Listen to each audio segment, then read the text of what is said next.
What is the tipping point for a man to break under pain and humiliation? I imagine if you asked 50 different men, you'd receive 50 different answers. As I stood before the headstone of a man I barely knew, I couldn't help but ponder this question. Our paths crossed for only a few hours, yet those were enough to forever change my life. It was 7 years ago when I took a break from college and traveled to Cozumel with some friends. They promised an adventure filled with diving, partying, and women, and they delivered. The diving was amazing and the nights were wild. But one evening, I decided to take a break from it all and enjoy a quiet beer at a local bar. That's when he approached my table. "May I sit beside you?" the older gentleman inquired. He seemed to be in his 60s or maybe even older, with a weathered face and weary eyes that spoke of hardship. There was something about him that sparked recognition in me, and feeling generous, I welcomed him to join me. A smile appeared on his face as he reached out his hand. "I'm Alan Jacobs," he introduced himself. I shook his hand and replied, "George Richardson." He took a seat after we exchanged greetings and said, "Yes, I know who you are." Confused, I thought to myself, "What's going on here?" I asked him, "How do you know me?" "It's nothing sinister. I knew your father. We served together in Vietnam many years ago. He even saved my life once, along with several other Marines. He was awarded the Medal of Honor for it." He reached into his wallet and pulled out a faded photo, showing it to me with a sad smile. I recognized the picture immediately. It used to hang in my dad's office when he was alive. Alan pointed out some of the men in the photo, all wearing military uniforms. "Your dad is here," he said, pointing to one man. "And this guy here, we called him Spider because of how tall and lanky he was. But don't let his appearance fool you. He could hold his own in a fight." He paused, gazing at the photo with a distant look in his eyes, as if reminiscing about old comrades. Sadly, they're all gone now, except for me. After a few moments of silence, he looked back at me. "So, do you have a significant other? A fiancé, perhaps?" I shook my head. "Not right now. My focus is on my studies, but I have gone on some dates here and there," I replied. He nodded in approval. "Good for you," he said. "Believe me, the last thing you want to do now is get tied down to one woman. Chase them, do what you need to do, then move on quickly. Trust me." "You sound like you speak from experience. Are you married?" He let out a derisive snort. "Technically, I'm still married to her," he said, bitterness evident in his tone. "But it's all just a joke. It has been for years. I've given her everything. My best years, my faithfulness, adoration, and love. But how does she repay me? By tricking me, cutting me off, cheating on me, and humiliating me every chance she gets." Wow, I thought to myself, this man is full of resentment. "Do you want to hear the story?" he asked. Curiosity getting the better of me, I agreed. "Sure," I replied. He proceeded to tell me about how he and his wife Maggie enjoyed spontaneous scuba diving trips to places like Mexico to relieve stress from their jobs. He described Maggie as both beautiful and emotionally distant for many years. Things apparently changed 2 years ago when they were in Cozumel. It seems there was a smooth-talking guy from Spain who wormed his way into their relationship with the intent of seducing Maggie. And to make matters worse, he was arrogant about it too. "Can you believe the nerve of that guy?" Alan exclaimed. "He had the audacity to tell me he was going to sleep with my wife, and I would have to watch. Can you imagine? He even showed me the exact location and described everything my wife would do before meeting up with him. And here's the kicker. She followed through with it all. It was like they had planned it out in advance, like some sort of twisted script. My supposedly frigid 46-year-old wife, who never wanted anything from me, was suddenly shaving at his command and going out without any underwear like some spring break cheating woman. What the hell? I should have stopped her, But I didn't. I stupidly thought she would shut him down like she did everyone else, including me. But no, she went along with it. And what could I do? He made it clear that if I didn't go along with his plan, he would come back and sleep with her day and night until we were both old and gray. He said if I watched just once, he would leave us alone and go home. But that's not what happened. I was deceived by both of them. That was just the beginning. After that, my wife and he took every opportunity to embarrass and belittle me. I'll be honest with you, son. In a strange way, it was almost exciting in the beginning, even though it made me angry. I thought maybe she would come back to me and leave him behind, but that never happened. It all became stale very quickly, and there seems to be no end in sight. Why don't you just leave her? End things and move on, I suggested. 2 words, he replied. No fault. Understand what that means? I shook my head no. She gets pretty much everything. The house, half of our savings, half of my retirement fund, and a large portion of my salary. That means she gets to live in the home I built with half of my money, while I have to pay for her living expenses and still have to put up with her sleeping with her boyfriend. And according to several lawyers I've spoken to, that's just how it is. At my age and in my current condition, there's no way I'd be able to survive on my own, he told me. I asked him to clarify. A few months into this mess, I had a heart attack. It happened while they were having one of their sessions that she insisted I watch. Can you believe that they didn't even stop to call an ambulance? She actually said, if he dies, he dies. We'll just take his insurance money and travel the world. Then they laughed about it. What kind of sick person does that? I somehow managed to crawl to the phone and call 911. They didn't even pause when the paramedics arrived. And you know what else? She and her lover took off during the entire time I was in the hospital. I have no clue where they went. Not once did she visit me or check on me. Not once. I took a risk. What if you sought revenge, burned her where it hurts, and found someone to make her watch? He stopped me. No, son. That wouldn't be right, he explained. I made a vow before God and everyone to remain loyal to her until death do us part. Those vows hold weight for me, even if they don't mean anything to her. But that was a turning point for me. I decided she wouldn't get a single thing from me. I changed my will and removed her as the beneficiary on my insurance and retirement plans. Screw her, he declared. Then about 4 months ago, I received news that I had an inoperable brain tumor. The doctor gave me 6 months to a year to live. That's when I decided to put an end to all of this, no matter what happens. And tonight is the night I regain my self-respect.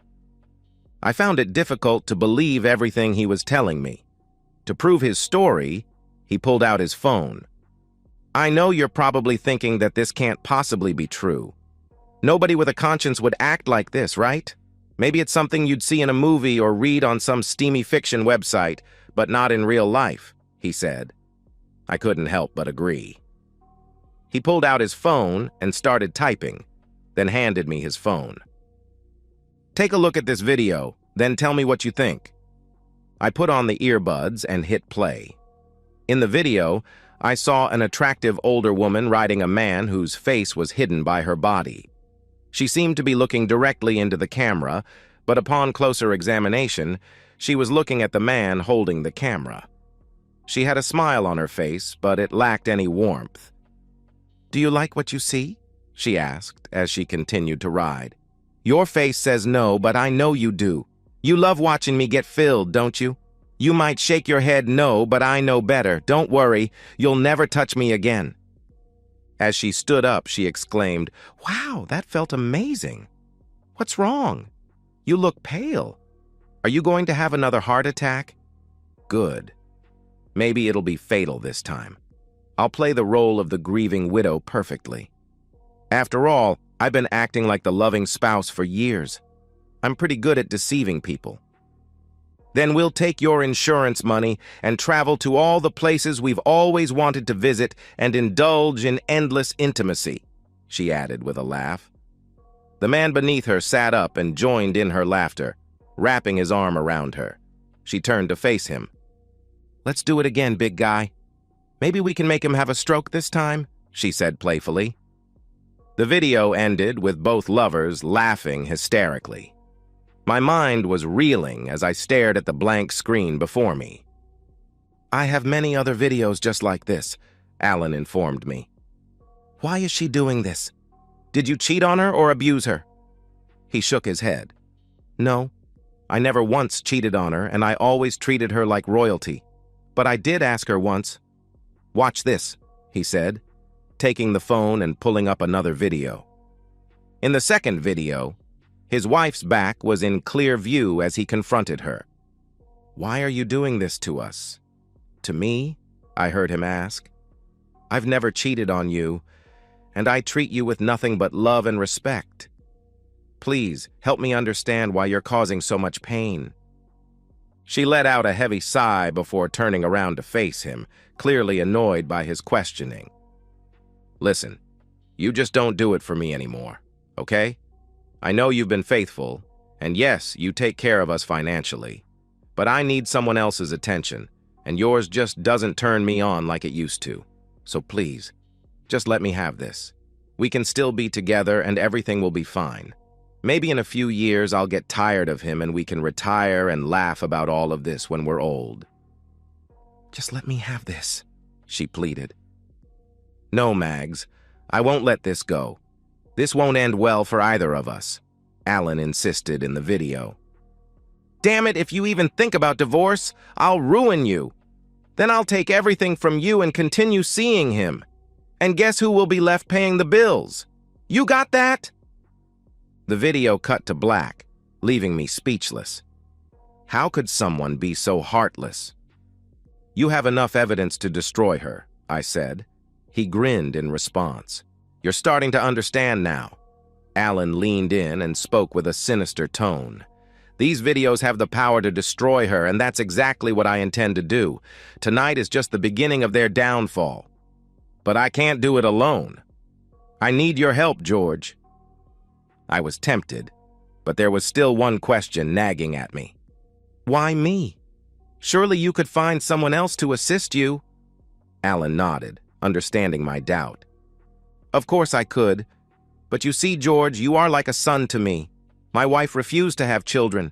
She claimed they would hinder her career. So, when I'm gone, there will be no trace of me left. No descendants, no legacy, nothing. It's just me." He paused for a moment before continuing.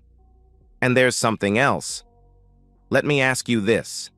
How many C students receive a $1 million scholarship to an Ivy League school?" That stopped me in my tracks.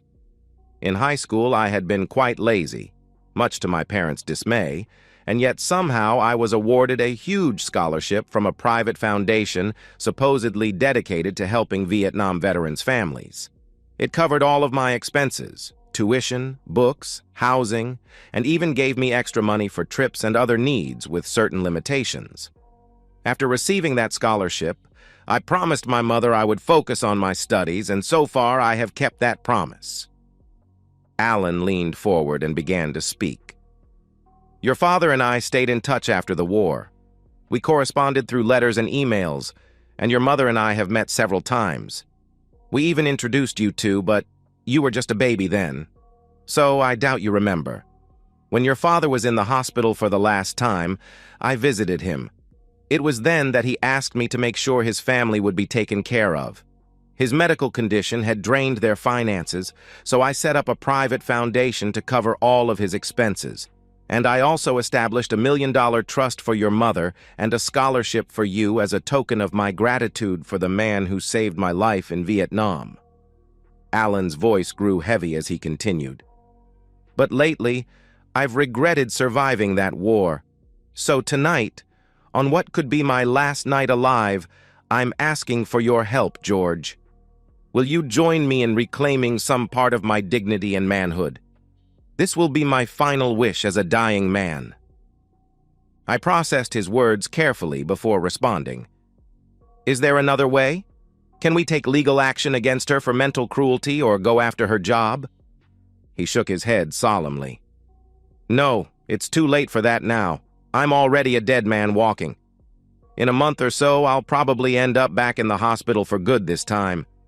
And I refuse to die like that, alone and frail, and I won't let her have any control over my final affairs. I couldn't help but feel skeptical about his plan. Are you sure it will work? But Alan simply smiled confidently in response. I have the element of surprise on my side. They're expecting an old, defeated man. They won't see the storm that's about to hit them. You're not going to harm her, are you? I asked cautiously. No, I want her to suffer, to live a long life and remember this night as the lowest point of it all. She needs to face the shame of what she did to me, to us. Trust me, she's going to have a lot of explaining to do. What exactly do you need me to do? I inquired, hoping he wouldn't ask me to hurt or kill anyone. Not much. Just record the encounter and email it out, then hand her an envelope with the video inside. I already have the email drafted up, so all you'll have to do is attach the video and send it. He pulled out 2 envelopes from his pocket. The thick one is for her. It explains everything that will happen tonight. The other one is for you. What's in mine? I asked curiously. There's a key to a safe deposit box, a card, and a letter with instructions. After we finish tonight, you'll need to call my lawyer. He's expecting your call and will explain everything in detail, he instructed. I'll do it, I agreed. What was the harm? Record a video, send it out, and give her an envelope. Simple enough. A small smile crept onto Alan's face. Thank you, George. This means a lot to me. Consider it my final act of rebellion, he said with satisfaction. We finished our beers while watching a soccer game on the large television screen. Alan checked his watch and announced that it was time to leave. I followed him out of the bar, unsure of where we were heading. He remained mostly silent, but offered me some advice. George, one day you'll meet a woman and fall in love. Despite my earlier advice to move quickly and break up with them sooner rather than later, love will inevitably find us all. But before you get married, do yourself a favor and closely observe her character. Watch how she treats her parents, because that's probably how she'll treat you. And make sure she signs a prenuptial agreement before you tie the knot. Protect yourself. Also, don't let your relationship turn into mine. Always prioritize her happiness and love her with all your heart, but take action at the first sign of trouble, he advised. It sounded like sound guidance. We finally arrived at our destination, where 2 people were waiting for Alan, the woman from the video sitting on an outdoor staircase and a tall man next to her. In the dim lighting, it appeared as though the woman was performing intimacy on him, but I couldn't be certain. Alan stopped and glanced back at me. This is it, Showtime. You have my phone, so start recording once I approach them. And just a warning. What you're about to see may be disturbing, he said. Listen, Alan, I apologize for everything that's happened. I barely know you, but I can tell you would have been a great father. He smiled and placed his hand on my shoulder. George, you're the spitting image of your dad. I know he'd be proud of you right now, he said. His words reminded me of something my father used to say. Alan, semper fi. He grinned. I plugged in my earbuds so I could listen to the conversation and adjusted his phone for a better angle. I zoomed in slightly to get a clearer view. The couple on the staircase noticed Alan approaching, but they didn't see me. The man stood taller with a smirk on his face as he spoke. I wanted to wipe that smirk off with one punch. Well, well, look who finally showed up, he taunted, earning a smile from the woman next to him. To my surprise, the sound quality was impeccable. I'm here, Alan stated firmly. Let's just get this over with. Not so fast, the man sneered as he pulled out a bottle of champagne and 3 flutes. After pouring drinks for himself and the woman, he offered one to Alan. Let's make a toast before we begin, shall we?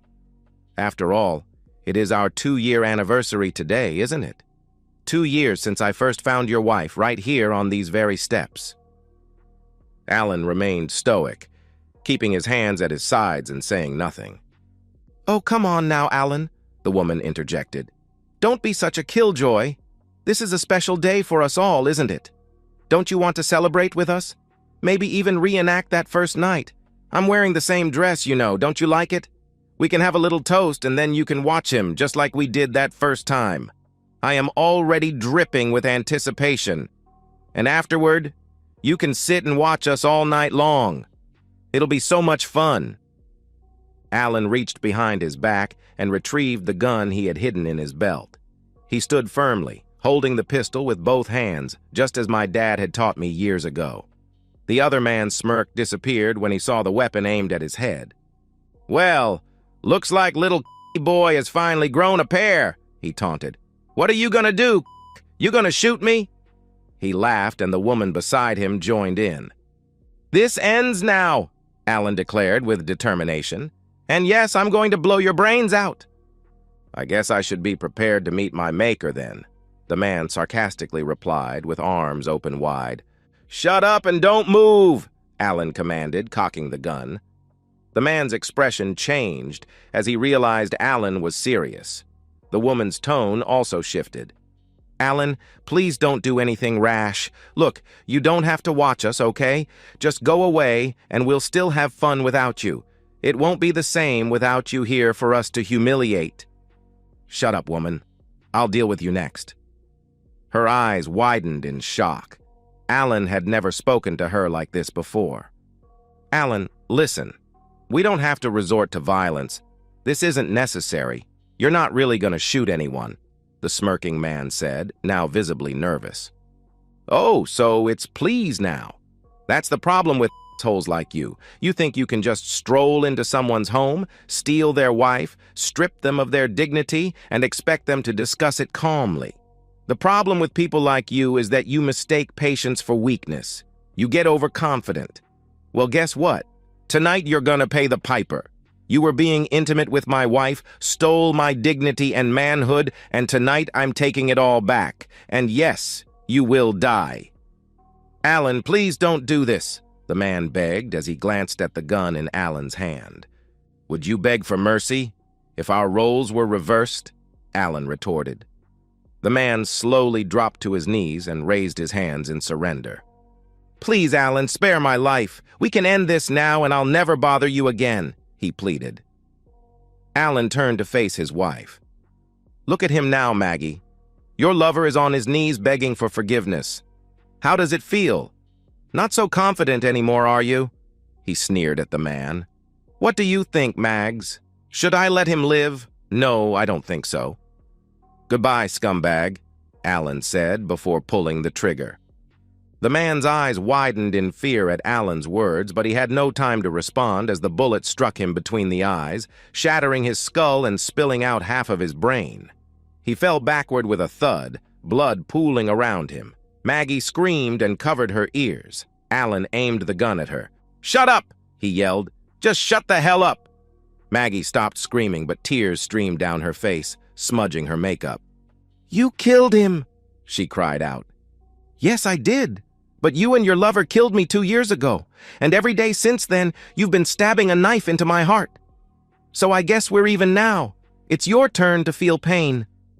"Please, Alan, don't kill me. I'm sorry for what I did to you."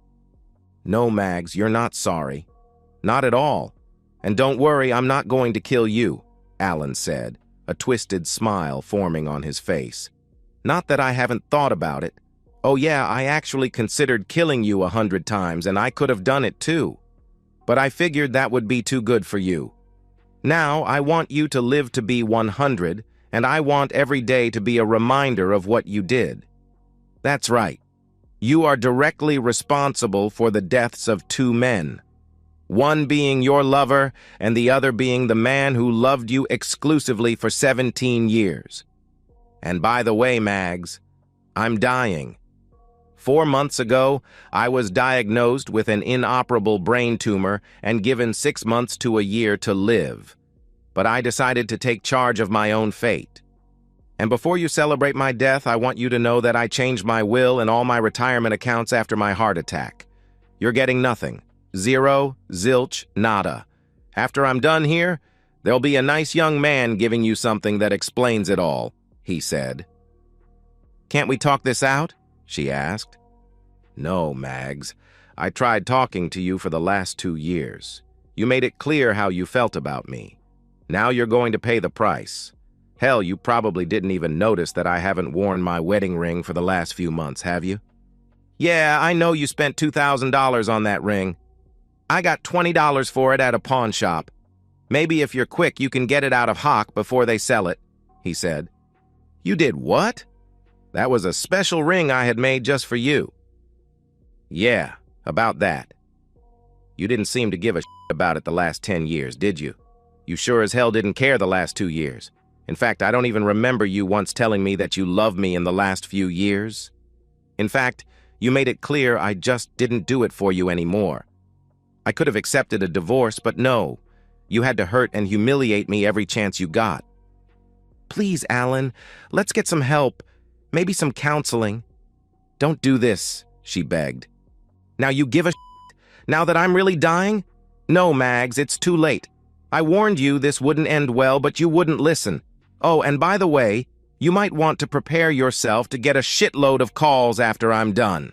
You see, this is all being recorded and will be sent by email to everyone you know. Your friends, family, everyone you work with, even a bunch of media contacts. No, please, she cried. Let's start over, please. I've learned my lesson. Too little, too late, Mags. Goodbye. With that, Alan put the gun in his mouth and pulled the trigger. The top of his head flew off, spraying blood and gray matter everywhere. Maggie screamed hysterically. No! Please, Alan, no! Don't die, please! Come back to me, Alan, please, please, please! I'm sorry, Alan, really I am. Alan, please! I didn't mean it. I really do love you. I stopped the video, saved it, then pulled up the email draft, attached it, and hit send. I waited until I saw the notification that the email had been sent and turned the phone off. I walked to the hysterical woman who looked up at me. I pulled out the envelope marked Mags and handed it to her. Who are you? She asked through her sobs. From what Alan says, I'm the closest thing to a son he ever had. Too bad. I think he would have made a great dad. Good luck, I said. I heard the sound of sirens and left as quickly as I could. I may have seemed calm outside, but was shaking for quite some time. I had, after all, just witnessed one man's murder and another man commit suicide in the most violent way imaginable. It took me some time before I could keep it together long enough to place a couple of calls. The first call was to my buddies, telling them I had to leave early in the morning. They took it well, but asked if I was all right. I promised to tell them about it sometime. The next call was to the attorney whose number was on the card in the envelope Alan gave me. I identified myself and we spoke for a few minutes. He told me to come see him at his D.C. office in the next day or two, then gave me the directions to the bank that held the safe deposit box where I was to store Alan's phone. He then told me to turn on the news. I did, and saw a shortened, edited version of the video I sent out. Apparently, the suicide of a prominent member of the Washington political class was considered newsworthy. Attempts to reach the widow of Alan Jacobs have so far been unsuccessful. According to videos sent to a number of media outlets, tonight's incident is the result of what appears to be an ongoing love affair she allegedly had with a foreign diplomat. It's not known exactly how Jacobs sent the video of his own suicide, but it's generally believed he had help doing so. The State Department has not released a statement on the murder of the foreign diplomat. Stay tuned for updates. I flipped through the news channels to see my video everywhere. I fired up my laptop and found that reports on Alan's suicide had gone viral. Reports said there were 3 videos, but parts of only one were considered safe for network use. At least one of the other 2 videos, the articles said, were pornographic in nature and showed Mrs. Jacobs engaging in sexual activity with the foreign diplomat. The next day, I returned to the States and made my way to the attorney I had spoken to earlier. He informed me that Alan had changed his will some time ago, making me the sole beneficiary of his entire estate except for his house, which he had given to a non-profit group so it could be turned into a shelter for homeless veterans. After taxes and fees, he said, I would receive about $10 million. A few days later, I was at Arlington National Cemetery, attending Alan's funeral. Mrs. Jacobs was there as well, playing the role of the grieving widow, but no one paid her any attention. She sobbed as a Marine in dress blues handed her the flag that was draped over his coffin. The reading of Alan's will went about the same. She tried contesting the will, but withdrew her objection after Alan's attorney suggested some of the more salacious videos of her with her lover would be used against her and thus become public record. After the meeting, she came over to me. I hope you're happy. I lost everything. I couldn't believe my ears. You didn't lose anything. You threw it away. To be precise, you deliberately messed it away. Now you're getting what you deserve. I left her standing there and went back to school, where I became more determined than ever to do my best. I wanted to be the kind of man that would make both Alan and my dad proud. At the same time, I kept a loose tab on Maggie Jacobs and caught an interview with her on one of those daytime talk shows for women. She tried to play the victim, claiming abuse and infidelity, and 3 of the co-hosts went along, but one of the hosts had apparently seen all 3 videos and began to politely confront her with her own words. Maggie denied ever saying what the host recalled, so she played the video where she admitted that Alan had never abused her or cheated on her. And isn't it true that you refused to call 911 when your husband was having a heart attack? From what I understand, you and your lover kept right on having intimacy even as your husband was dying. How do you respond to that?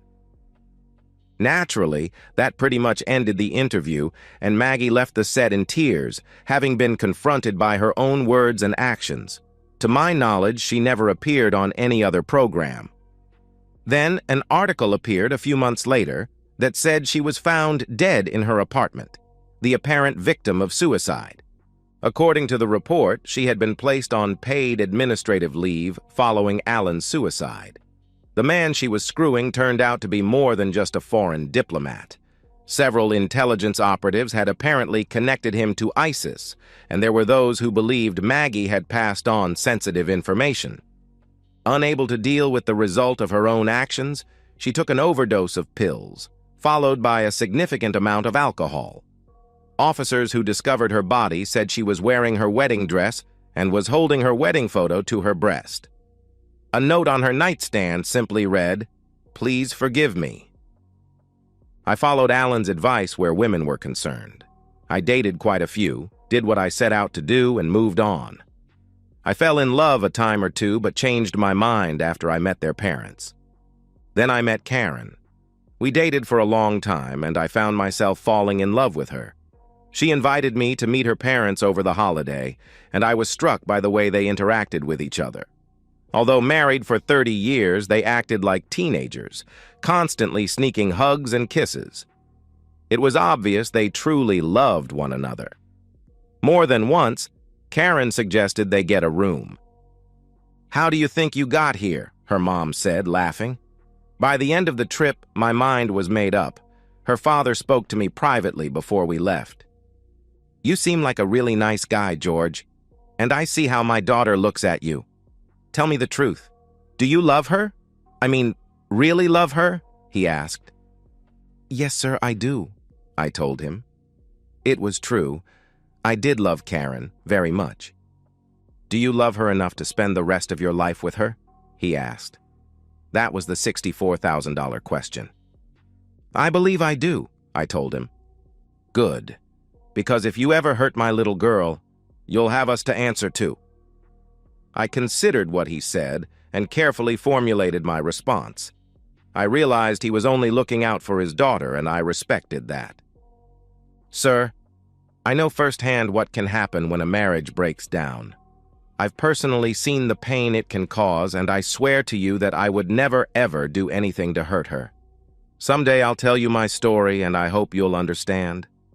I'm not sure if it was the expression on my face or the tear struggling to escape my eye, but he seemed to understand and shook his head.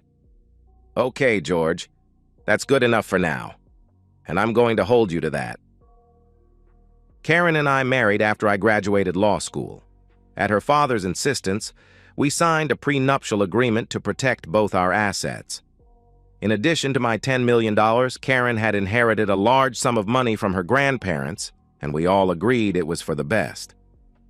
She and her parents seemed confused when I told them of my plan to join the Marines and become a JAG officer, a military attorney.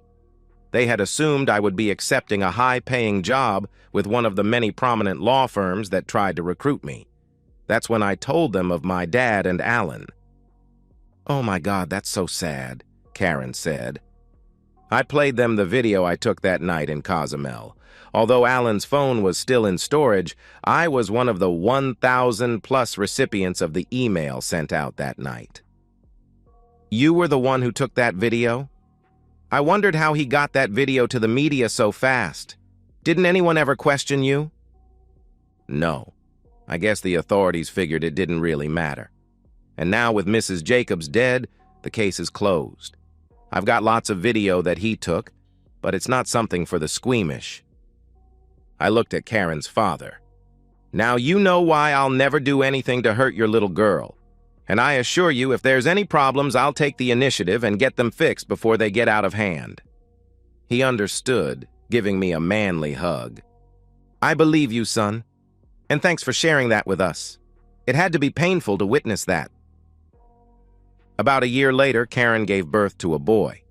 She asked me what I would like to name him, and I said, Michael Allen Richardson, after the two bravest men I've ever known. Michael was my father's first name, and you already know who Allen is. Michael Allen. I like it. Michael Allen it is. And here we are, at Arlington National Cemetery, in front of Allen's grave. I know there are some who, upon hearing this story, will think Allen was a gutless wimp for taking his wife's crap for so long. I know there are some who would question why he put up with the humiliation as long as he did. I'm one of them. Maybe he was a bit wimpy for a time. Maybe he thought the love they once had would win out in the end. Who knows? Maybe he thought she would come to her senses after a while. I chose not to judge the man since I wasn't there. What I do know for a fact is what I witnessed that day in Cozumel. That was certainly not the act of a gutless wimp. I pulled a small eagle, globe, and anchor out of my uniform pocket and placed it on his headstone. Semper Fi, Allen, rest in peace. And so, we've reached the end of today's story. Was it what you expected, or did it take a twist you didn't see coming? I'm curious to hear your thoughts. Share them in the comments below, and let's get a conversation going. If this story kept you hooked, make sure to hit that like button. And if you're new here or just haven't subscribed yet, now's the perfect time to join our community. I bring you fresh, captivating stories every day, so click that subscribe button and turn on notifications so you never miss out. Thanks for watching, and I'll see you in the next one.